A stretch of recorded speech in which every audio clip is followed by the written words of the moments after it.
You know, often people say, John, you're a sales guy, and they look at me to see my reaction, and my answer is, of course I am. Because I believe everything starts with the customer, and everything starts with go-to-market and meeting the customer expectations and outcome. We're now seeing a market that is moving faster than anything I've ever seen before. I'd like to share today with 3 experts what they're seeing in the market, what are the challenges. We're going to make you uncomfortable at times, and if we don't, we failed miserably. We want you to be thinking through how do you adjust in this new environment that we are in, and how do we move forward. I'm going to start, however, with the question I normally save to the end. I'd like to ask if there's one thing you knew now that you wish you knew 25 years ago in your career that would not only help you be more successful at that time, but the people in the room, what would it be? And John, if you don't mind, I'll start with you first. You know, at this stage in my career, I would like to think that what I'd really like to tell myself from earlier is it's good to be reactive. I think as a younger guy, I was very proactive. And sometimes I was doing stuff before I even actually needed to do it. So building facility to be highly reactive and be proactive selectively is really important. Got it. I think. Do you have your perspective? Yeah, I think for me, you know, I've always tried to. By the way, I like that Southern accent. I know. I was wondering if we're going to need a. Yeah, brothers separated at birth, except he's got more hair. So I've always tried to, you know, kind of teach and lead people into value buying. I think there's a subtle difference between selling and buying, and nobody likes to be sold to. And you know, there's 3 questions people have to answer. Why buy anything? So you got to get a problem that you agree on. Yeah. You know, why buy you? But the biggest one is why buy now? And I think that's where, you know, people fall short. They get excited about their product and so forth, and they don't understand somebody's got to carry that forward and go present that to somebody who really don't want to buy anything. I mean, for all the CEOs and so forth in the audience, VCs, you don't like to see your companies selling things. You want to see them buying things. You want to see them selling things. And so for me, I think the thing I learned as I went along is the business case you present really needs to be something that is validated internally by the buyer. And the way we've done that and finally figured that out after years is as you're going through and doing a proof of value, here's how you do things, here's how you do things with our technology, and here's the value of that. Then you capture that. And so the individuals in that company who agree with that, you ask them, can I quote you? And so at App Dynamics, for example, we had some business cases with 30 people quoted in the business case. It's very hard for a CFO or a CEO to say, that doesn't make sense. It's your people that are basically, you know, agreeing with that business case. And I think so, you know, the ability now to internalize that and go on the side of the buyer instead of being across the table by doing internal validation is something I wish I'd done earlier. Gotcha. That's a good Jay, point. from your side? I like what you just said. I would say if I were to summarize it, John, with time comes wisdom and patience. Yeah. I think Patience I can't ever spell, yeah. but wisdom I understand. 25, 30 years ago, I mean, I like anybody else, I think in that stage of your career, you want to get to results, so you want to get to it quickly. You have people expecting things from you, right? And you want to deliver. And I think as you get more mature, you learn with time that you've got to slow down, do some of the things that you guys just went through. And I think it takes time to do that. You know, it's important. It's like in a sales cycle, as long as you're not driven by RFP process, you never want to ask for the order until you are going to get it, or you're able to flesh out the concerns that we're going to get it. By the way, just on logistics, okay, we got it going. In terms of taking a step back, in terms of how important are partners in going to market, and then I'll come back with a series of questions all for the role of partners. Going in reverse order. Jay, how important are they? And does it vary by industry, product, time, direction? Yeah, I think it's critically important. So my role in EY, I'm responsible for what we're calling our emerging technology ecosystem. So think of that as, you know, the founders and executives of the emerging tech companies, the startups, as you guys. Right? Very, very innovative. We're a really big company. And I think we bring a lot of value to you because we have established relationships.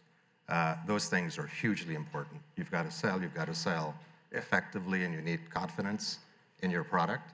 I think it's critically important that all of these companies, all of you guys, work with partners.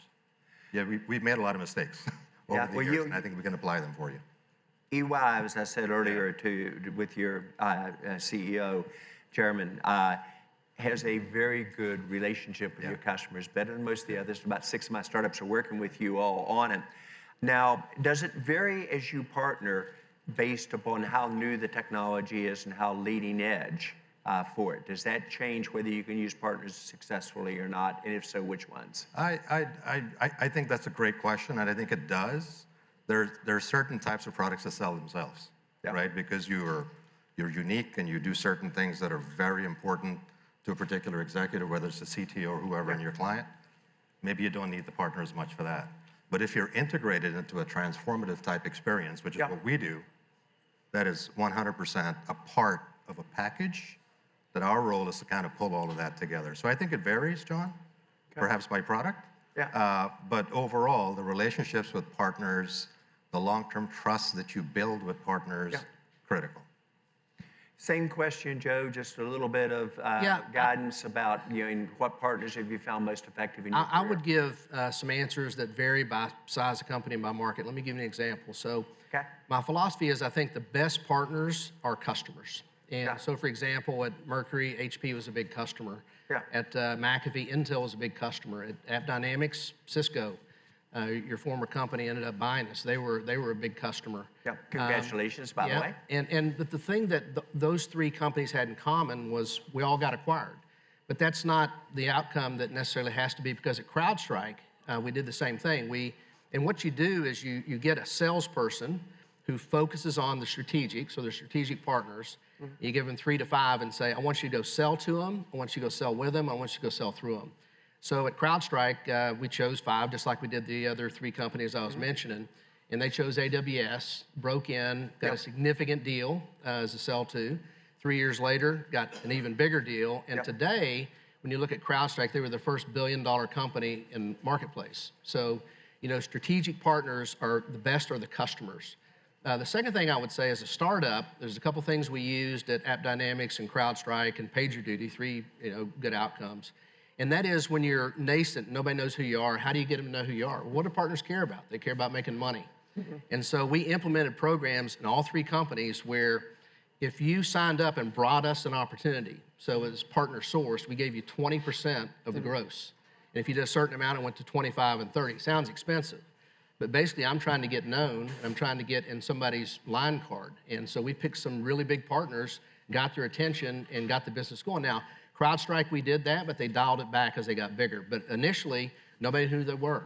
And so I think that, having a program that partners care about is something that's vitally important. That's my view on partners. You know what's interesting, staying with that concept for a second, on partners, it's amazing how often people say, I want this group as my partner. And during the whole conversation and the whole dance about them becoming your partner, you never ask them, how do they make money? Right. And what areas are most lucrative to them. And I don't mind asking a partner to give something that they aren't going to do as well with, as long as I give them something they're going to do a lot with. Do you have to teach people to do that, or is that?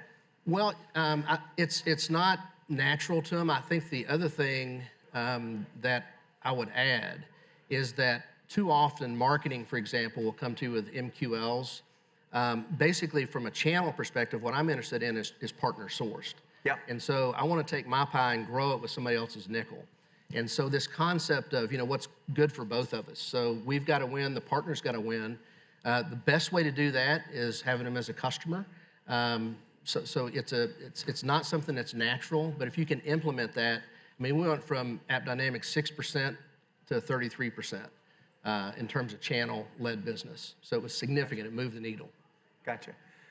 John, the same question, but then your view about how important is a direct touch partnership to it, and what percentage of the resources do you think ought to be direct touch? 6% to 36% is partner driven, which means by definition it was still 64% that was driven a different way. So we're 100% partners, and for everybody in the crowd, Pax8 is a cloud commerce marketplace, and we built this business so that we could service the small business sector, and it's very different go-to-market strategy, but we're 100% reliant on our partners, because we're trying to enable this outsourced service bureau, IT shop, the MSPs, to really get all these tools into their small business partners. And traditionally, they're not good salespeople, but we need to make it really, really easy for them. And we need to leverage them and let them understand how they can build their service practice with the supplement of all these products and make money for them. Yeah. So 100% through partners. Yes. Joe, your view on what percentage partners do you think? I think it varies. At McAfee, it was 93% when I ran that business. Yeah. You know, I have Dynamics, we ended up at 36, so it depends on the market. Yeah. Security is naturally more partner-centric Yeah. than application performance. Jay, back to the idea of how important are partners if you're doing a new emerging technology or a new, if you will, religious cross the chasm type of sale like with AI. My experience has been on very new areas that the partner isn't going to easily be able to sell and blow through your channels. It's hard to get them to focus on it. How do you think about that? Yeah, so what we did, John, if you'll bear with me for maybe 1 minute, I'll give a little bit of I background. love this discussion. Yeah. It's good. The big tech companies, they have lots of infrastructure and resources. We do as well. And so we manage those relationships and we manage them separate from what I'm doing with my team. And there's a reason for that. Okay, And which is? the reason is that the emerging tech companies, the startups, are disruptive to how we operate. We're highly process oriented. We have to spend more time with our partners and the companies, a lot more time co-developing how we're going to be successful together. Yep. Whereas if you're with the big guys, those products are mature, right? They've already been to market. We know each other and their revenue plans, very large ones built around them. We still do revenue plans for the smaller ones, but we spend a lot of time together co-developing in client environments. And that's really important, right? So the approach has to be different. We have to give the partners room, our partners, you, our partners, room and time to be able to do that with the startups. And so much of the technology they bring to the table or the products are newer, but they're innovative. Yeah. And we need that. Our clients need that. So we invest the time and the effort to make sure that gets done right. How important, John, is it that your partners are also customers? Little bit, big, important? We actually think of them truly as our customer, even though that we're selling through them to the end user. We built our whole company around celebrating them and taking care of them, because it's critical in order to be facile in the marketplace and the supply chain. You really have especially at the low end of the market, the vendors who are selling products, it's very cost prohibitive in a subscription model for them to acquire customers at the low end of the market. So in order to get this leveraged sales thing, we really have to empower these MSPs who are in a perfect position to then push the product out to their customers. And they're fighting, their customer wants to go direct to the vendor, but they get kind of stuck administering the product and they'd like to have the product markup.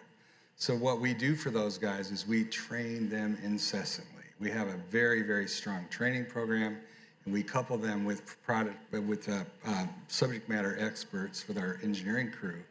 And by its very nature, these cloud products need to be simpler for small business anyway, and so we really look for very transactional stuff and make it quick, fast, well-trained, and they have an assist when they need it to get it through to the partner, to the end user customer. Joe, your view about how important is it that they are your customers or maybe Well, at the your strategic investors? level, it's very important. At the operational level with partners, the way we did it is we kind of treated them as part of the team. And in return, you can make a lot of money with us. We'd put you in our sales reps enablement classes together.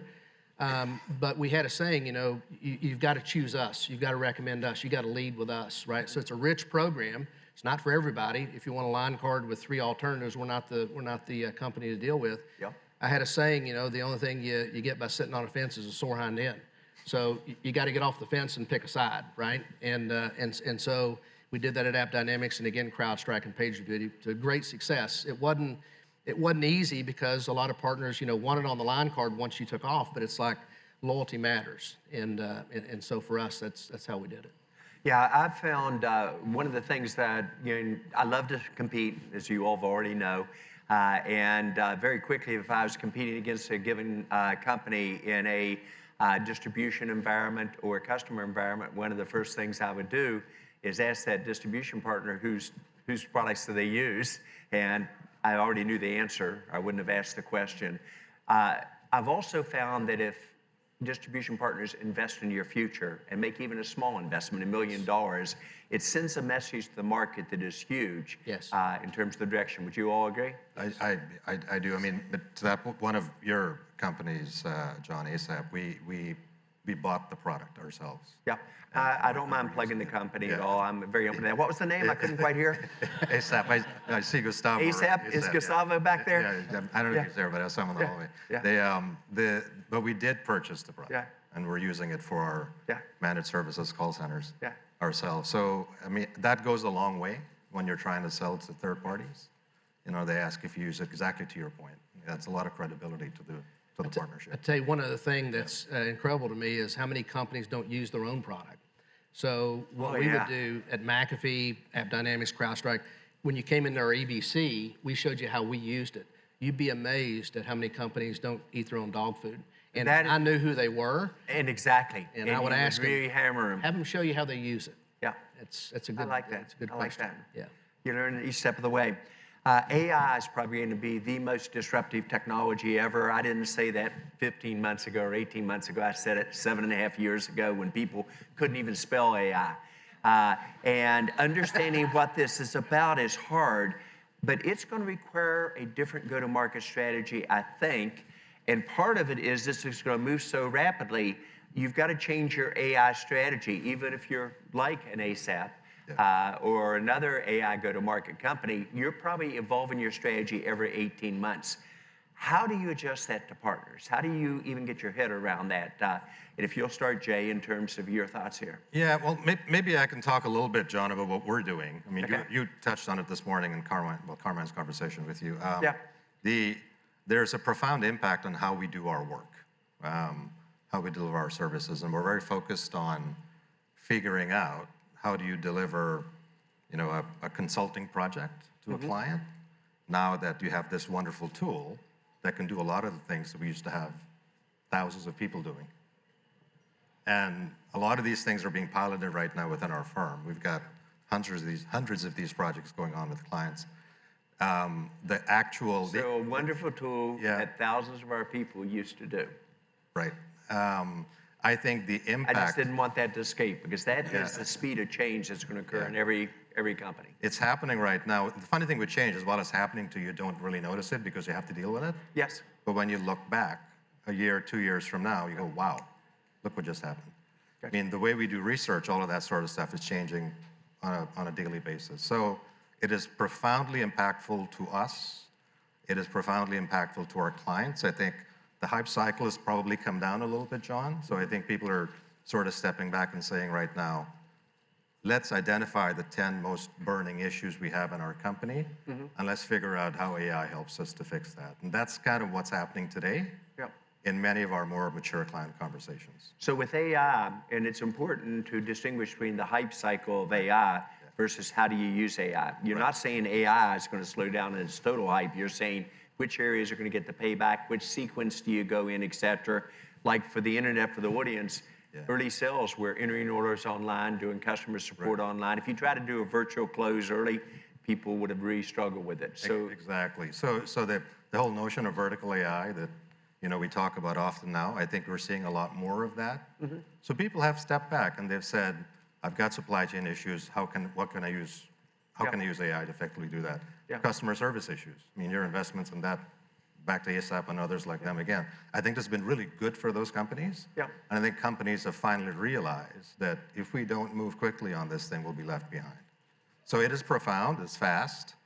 For our business, I think there's a great sense of urgency that we've got to sort of reinvent on the fly, right? As we embed these tools into how we deliver our services. You know, one of the mistakes that many people make is they are saying AI is new and it's going to be the classic technology sale. You've got to come up through the technologists or key areas that might be of interest like call center. AI is on almost every CEO's top 3 agenda. And very often the CIO doesn't even know that because they haven't really thought through what does this really mean. CEOs, in order to survive, you've got to have instincts about what's going to get you in trouble and what's not. A little bit your thought, John. Different distribution, different target market by I think about AI kind of on a couple of different fronts in terms of the sell-through of products and the new AI products that are coming, it's a tremendous opportunity. We're off to a really good start with Microsoft's Copilot. We were selling that in a very healthy way already. But it's how we use it internally. It's got some really, we're doing lots of things. And really, when you think about AI itself, a lot of the smart things we do, in selling, like everybody was talking about, you want to be right there when the customer makes a decision. And all the precision that we've had in our targeted marketing, we're able to go faster and be more facile using AI to supplement how we target things. But as we look at it internally, one of the things, because we're very transactional in selling, we hire young salespeople and we like to chisel, and so what we do is we make them run the gauntlet, like many of you guys that have gone through an investment banking. Yep. You have to smile and dial, and we want you to do prospecting and see who's got the grit to do that. And we really don't need that anymore. That's an expense we just need to get rid of. But so we're imagining, how do we really pick the really good young salespeople and understand what they have? On the engineering side, we have a whole development group that, we've written lots of code to have a facile marketplace that works. And we've been talking to our recruiting staff. We recruit lots of people, about 1,700 employees now. And we're experimenting with the idea of, you've got this new class of category engineers called prompt engineers. We're actually experimenting with the idea of hiring playwrights to be our software writers, because these are people who can explain what you need in prose, and the machine itself can then put it to machine language. So we want people, I think other people would be well suited for that, or really good contract lawyers that know how to actually write a contract that 5 years later, when you look at it, you actually knew what they were talking about. So we're really trying to find people that are much better at describing in prose what you need to do. But it's going to have a massive impact, I think, for the kids that are coming out of school to get experience. The AI at this stage can start to take away a lot of those jobs. So we have to kind of imagine things a little differently. So I'm going to ask the two of you that are very much comfortable with the direct sales touch. One of the mistakes often, especially the new companies make, is they assume that sales reps can come up to speed very rapidly and can be at full productivity after 2 quarters. Your view about, for a reasonably complex product sale, architecture sale, what has been your experience on productivity that a CEO in this room of a startup ought to think about? Are they up to speed in 6 months, 9 months, 4 quarters, 2 years? Is the rule of thumb, and how do you build that into the approach, especially when you're thinking about go-to-market coverage? Can I touch on AI in that answer, because I think it's important, and I'll put a plug in. There was a company that I'm on the board of, an investor in, that spoke here yesterday called actually this morning, X Factor. And what they're doing is they've built this platform for go-to-market. And what makes it interesting is it takes from the marketing, finding the leads, all the way through the value selling and everything in between. But because I think AI is interesting from the personal assistant and so forth, but I go through with the companies I'm on the boards of this AOP process, annual operating plan. It's, all this horse trading back and forth, and then you get a plan. A lot of them don't even look at it till a year later. Why shouldn't it be annual, always on plan, so that you're getting data real time? Because the hardest question you have to answer is the one you ask: what's my ramp time? My definition is when somebody's 80% of quota or above, they're in the game. How long did it take them to do that? Yes. But it's hard to get that answer because you have so many spreadsheets and data that's just not accurate. And if you can answer that question, because the answer should be 6 months, 3 weeks, and I'm gonna try to get it down to 6 months and 2 weeks, and I'm gonna track that real time and find out, exactly how I'm doing and where I need to make the improvements. And that's where I think AI can really help, and that's what they've built into this platform. You can ask the question, what's my ramp time? Where should I put my next territory? What's the ratio of inside reps to outside reps, and so on and so forth, and it's based on data. It's kind of the same thing we did with ERP. We married demand with the ability to manufacture things real time. Why can't we do that and go to market? Why can't we have capacity that meets the ability to not only manufacture products and so forth, but have capacity in the right place to deliver on that? And so I think AI is going to be a big part of CROs, boards, CEOs asking English questions, saying, okay, tell me the answer to this, and get that answer based on data in real time. Jay, your thoughts on this one? Yeah, we were talking about this earlier, John. I think it's had a huge impact on our ability to get up to speed. I mean, our business is all relationships. We work on big deals. We include lots of partners in those deals, and cycle time can be long, right? And Yes. Yeah, especially now with budgets being the way they are. So as you prep for that, though, all of the background work you do, AI is now an integral part of how we do it. It's a lot faster, right? And it's a lot more effective, I think, for our people to sort of get out there and get on calls and answer questions and deal with issues. We're far more agile in that sense. We're already seeing it. I mean, it's been a few months, right? So the long-term impact on productivity, ultimately close time, that kind of thing, I think you'll see big improvements as a result, of some of the things you talked about, Joe. So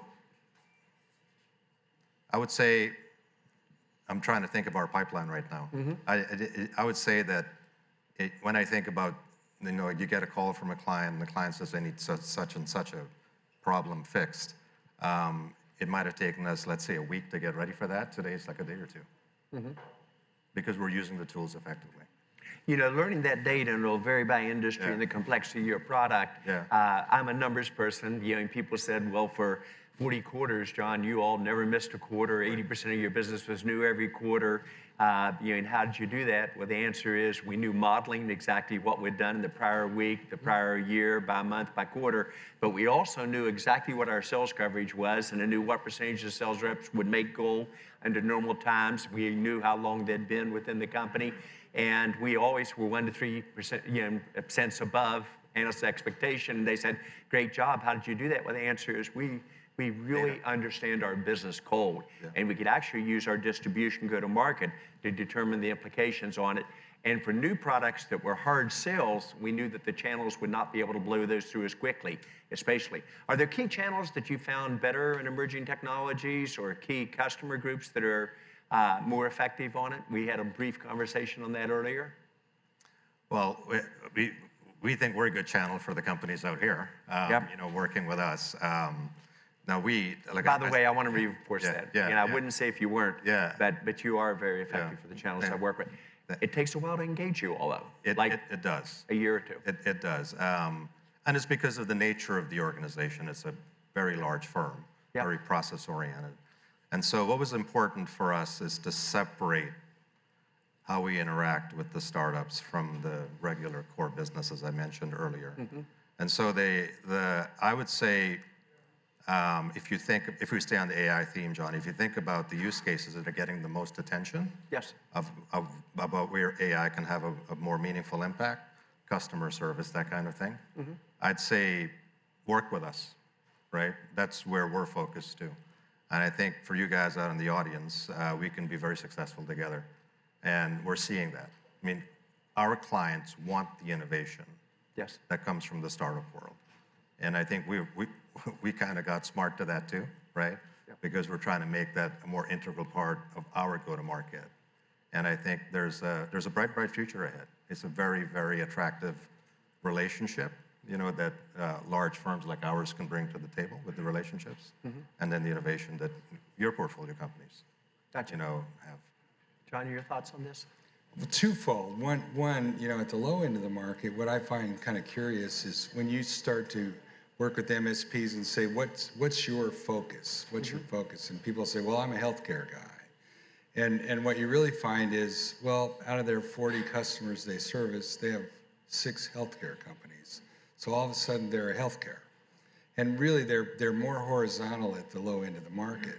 But what we've really done in terms of how we pick the channel is, right now we run 6 personas of types of MSPs and how they sell, and try to really understand that.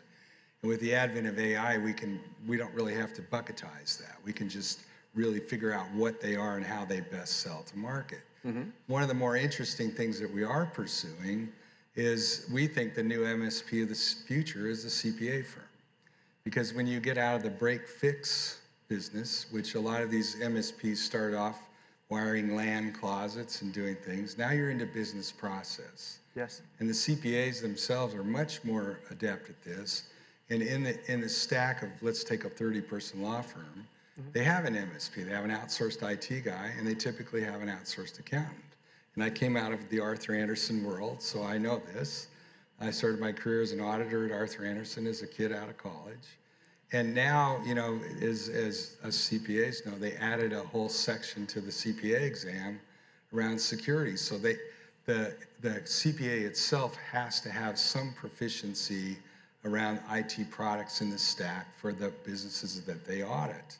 So we see a really big opportunity now to help CPA practices develop their cloud advisory services. So we've been working on that. When you think about it, Joe, you know, in AI, the implications, I'm staying on this because I think it's the most important transition we hit. Do you think AI would dramatically reduce the number of both channel partners you need and the number of sales direct touch people that you have?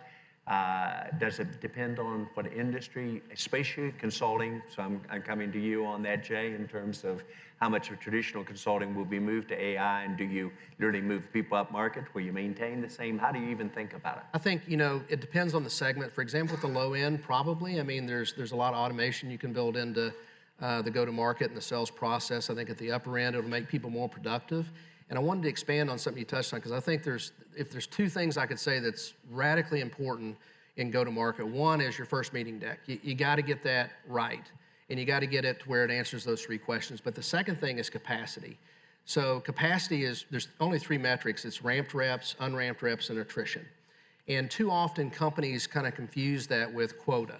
Quota is not, it's not the answer, it's yield. What do reps actually do?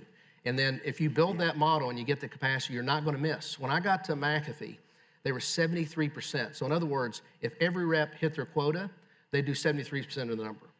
Got a problem, right? So first thing we fixed. George Kurtz at CrowdStrike. You're way under gold, Way under gold. dramatically. Correct. And not everybody's going to hit it. The best case I've seen with well-run companies, assuming you do goals reasonably, 80% type numbers. So now you're doing diving catches, right? You got to have big deals to pull out a quarter. Yeah. When George brought in Mike Carpenter at CrowdStrike, $50 million, he walks in, looks at the model and says, look, based on your yield and your capacity, you're going to miss. And so $12 million is what I need you to put into the business, or I'm not coming. Now, the rest is history, because when Carpenter came, it went from 50 to $1.7 billion. Yeah. And as you look at CrowdStrike and at McAfee and at AppDynamics, once we got capacity right, we never missed a quarter. Look at George's quarter yesterday. It's an $80 billion company now in terms of market cap. And because, you know, he understands and everybody in the company understands the capacity model. So, but on AI, I think it'll make people more productive. So it'll make them be able to ramp faster. They'll be able to do more and so forth. So I use the argument, it's like, you know, it's like a calculator. I mean, it's going to make you more productive, but you shouldn't say, don't use the calculator, right? It's a tool, and it's going to be something that will help human beings. At the lower end, maybe it'll replace some people, but at the upper end, I think it makes them more productive. So not asking specific about any of your all's companies or tying it down to outside specific companies, but biggest mistake go-to-market you've seen people make, John, what would they be? Well, that we can learn from in this room. The one thing in my career I've tried to sell through using telcos, and I can tell you that when you're selling through and they're telling you they can sell downstream to their customer, I found that to be invariably wrong. I mean, I've tried this on a number of different occasions, and I've been 100% of the time disappointed with the pull-through. And I keep thinking, I haven't cracked the formula, I haven't figured it out, but the fact is I'm just convinced at this point that you can sell to telcos, but if you're going to sell through telcos, it's a lot of brain damage. Jay, would you agree? Yeah. I would say, you know, something we see often, and we make this mistake ourselves, John. Nobody's immune from it. Is that you go out, you sell, and you focus too much on your features, and not enough on the business value for the other side of the table. I think it's a natural human thing to have pride in what you do.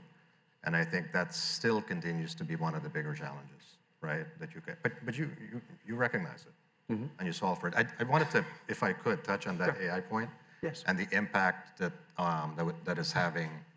And I'm going to use an example. We were just in India And by the way, I really liked your stories this morning about India. And Just so the audience knows, I'm the biggest bull in India. Yeah. I'm a huge believer that it will be the largest economy in the world. I'm very biased. 7 years ago, that was controversial. Today, if you're not in India, you're betting on India, you're missing it. Absolutely. And so we're visiting with some of our teams, and these were some of the tax people. Yes. And they had developed, they've taken all the language models, they put 2 or 3 of them together, and they came up with this very automated workflow on dealing with a very arcane process, which is dealing with assessments from governments, whether it's state, local, or federal, what have you. And the way it works, or the way it used to work, I guess, was that it would come in, some staff person would take it, would read it, they would respond, and then it would go to somebody else to look at the planning opportunities. All very fragmented. So these guys have built this AI tool where it comes in, it reads it, it prepares the response for the government, then it prepares a document for planning opportunities. So a few things have happened there. Yes. The errors from a human reading it are gone. It's much more efficient. The number of people you need to do the processing has gone down, but the number of people you need for higher level planning goes up. So I think it makes work better for everybody, absolutely. And it actually is going to grow the pie. We're going to be doing more, I think, in businesses like ours, because we are now accessing more faster because of the integration opportunities that it brings. So I'm extremely bullish. Many of the channel partners that we have in today's environment won't be able to make the new transitions. Right. How do you balance that in terms of your strategy, and how much of it is you're investing in partners today and investing for where you want to go in the future? John?